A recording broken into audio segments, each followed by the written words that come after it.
executive directors? Yes. All right. All right, Oscar, thank you so much for joining us and explaining your point of view to us this afternoon on the show. Great having you with us. Let's also go right across to the HDFC Bank management, and they're speaking on their numbers. As far as the half-year profits were concerned, these are audited half-year results for us.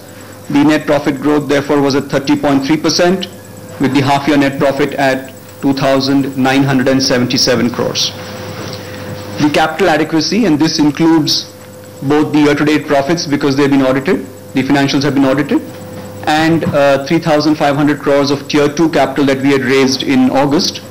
So as a result, the capital adequacy ratio as of the quarter end was at 17%. Of that, the Tier 1 ratio was at 11.4%. Our network over the last 1 year has grown by roughly 500 branches. So as against 2,150 branches in September of last year, we are now at 2,620 branches. These are across 1,454 cities. And we've also crossed the 10,000 mark in terms of ATMs. We in fact have a little over 10,300 ATMs. Finally, on asset quality remained healthy. Our gross NPAs are at 0.9%. Which is marginal improvement over the 1% we had last year. Net NPAs remain at 0.2%. Our coverage ratio, and this is the coverage ratio purely for based on specific provisions, that was at 82%. And of course, if you look at our total coverage ratio between the specific, general, and floating provisions, it will probably be a little over 200%. So finally on the restructured loans, again those are at 0.3%. So overall asset quality has held up reasonably well. I'll sort of stop here because I'm sure a lot of you have already seen some of these numbers and be happy to take your questions. The other income growth this quarter has been lower than probably last quarter. This is largely because of the loss in the sale of investments. Will you take us through that? Sure. So there are two elements to this. One is the loss on sale of investments is essentially to do with the mark-to-market on mutual funds that we have held where the NAV has dropped after having received dividends. So when you look at the net interest income growth, which clearly is a little healthier than what has been driven by purely the loan growth, there was a dividend income that we got from the fact that we were surplus. We had a strong growth of deposits until we actually put that out in terms of loan growth. We were holding some mutual funds for which dividends were declared. So that is really a reflection of just between what is higher net interest income and lower other income. The other line which has probably not done so well in other income, of course, was FX revenues, which after a couple of quarters of pretty strong growth, this time the growth was a little lower, partly driven by slightly lower margins on the FX in terms of spreads given the lower volatility and slightly lower volumes as well. Again, partly because there was lower volatility as compared to the previous couple of quarters. So yes, this time the component of net interest income in the total net revenues has been slightly higher. You maintain the provision coverage ratio at about 80%. Is there a need to do that? We could be comfortable at 70% as well. Yeah, I think we've got a policy where partly on retail and partly on wholesale there are specific ways in which we go about the provisioning.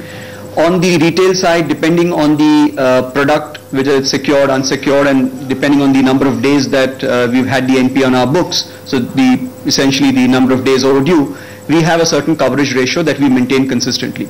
So depending on how the portfolio is behaving in terms of NPA formation and the aging of those NPAs, there's a certain coverage ratio that we've been maintaining. As far as the wholesale NPLs are concerned, there is a assessment of the degree of impairment. And on a reasonably conservative basis, we've been maintaining, the actual ratio has typically been somewhere in that 80 to 82% range. So are we comfortable with that? Yes. I think could it have been lower? I think it really depends on the composition of that portfolio at a point of time. So also in terms of your retail loan growth, have you seen that especially on the home loan side and going forward because we are entering a festive season? How do you see that planning out? Yeah. In fact, a large part of the loan growth this quarter has been driven by retail. And that's evidenced in the fact that therefore the proportion of retail in the total of the total loan book has also increased by a little over 1%. So now it's about 53 point something %. And that growth has come from various products. Of course, the home loan piece, which as you know we do in an arrangement with HDFC, we did this quarter do a purchase of home loans, which we did in fact in the month of September. So, and that, since we hadn't done that purchase in the first quarter, this was effectively what we would have purchased as a result of our origination in the first 2 quarters. So as a result, if I look at the year-on-year growth in the home loan portfolio, it's been 25.9% for us. Of course, some of the other products have grown at a slightly slower rate. For instance, auto loans grew at 17.9%. Another strong growth driver was business banking, which is SME lending, which are essentially our branch customers, where business banking loan growth was at 27.5%.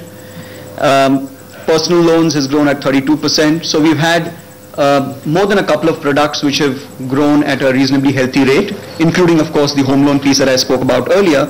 And overall retail loan growth, in fact, was almost 32%. So just to add to this question, we're seeing a lot of banks right now take calls on cutting rates due to the festive season. What can we expect from HDFC Bank at this point of time? Are we likely to see some sort of rate cuts for the festive season? Anything on that? See, I think there are 2 parts to this rate cut issue. One is, of course, what happens a little more structurally, given what's happening to interest rates on deposits and the overall cost structure of funding. And the other is something that banks might do tactically because there's a festive season and because you want to try and perhaps either remain competitive or gain market share during a season where you typically see an uptick in loan growth. From a tactical point of view, obviously we will respond to the market, remain competitive, but I'm not necessarily going to sort of disclose all the cards right here. But the fact remains we are a market leader in most retail lending products, probably all, but certainly most. And our proposition to the customer is to provide better service, great distribution, great product structures, and a competitive price. All right, there you have it. HDFC Bank numbers still looking good this quarter as well. We take a very quick break. When we come back, we have our guests joining us. We'll continue our conversation with them. Nitin Raheja will also be with us right after this break.